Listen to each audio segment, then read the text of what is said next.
Amalungu omphakathi wasothongathi abethukuthele egane unwabu aqale ukuvala ke imigwaqo lapha kusukela ngo4 ntathakusa. Lamalungu omphakathi asola umasipala ngokuhluleka ke okuhlinzeka lomphakathi ngamanzi. Inqalasizinda yakulendawo yakhahlamezeka kakhulu ngesikhathi sezikhukhula esifundazweni. These tankers are unreliable. The drivers are rude. They bypass so many areas, and there's this false impression that there's intermittent water being given to the residents in Othongathi, which is a lie. Asakwazi ngisho ukulala ebusuku mfethu ngenxa inkinga yamanzi. Sinabantu abagulayo emakhaya ehlala kuona kodwa amanzi asinawo. Umasipala waseThekwini uyavuma ke ukuthi ziseningi izindawo ezingenawo amanzi esifundazweni ngenxa yomonakalo wesikhukhula. Kepha uthi zikhona izimoto esihlinzeka ke lemphakathi ngamanzi okwamanje.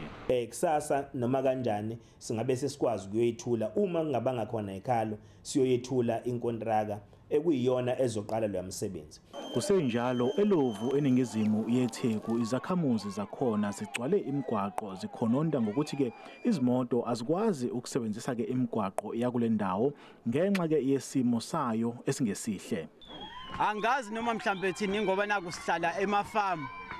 Mhlambe ngenzeka ukuthi inkinga ileyo mhlambe sijezisela lo ukuthi sihlale emafamu.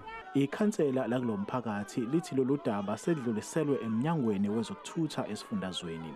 NginguSimphiwe Makhanya wezindaba zeSABC.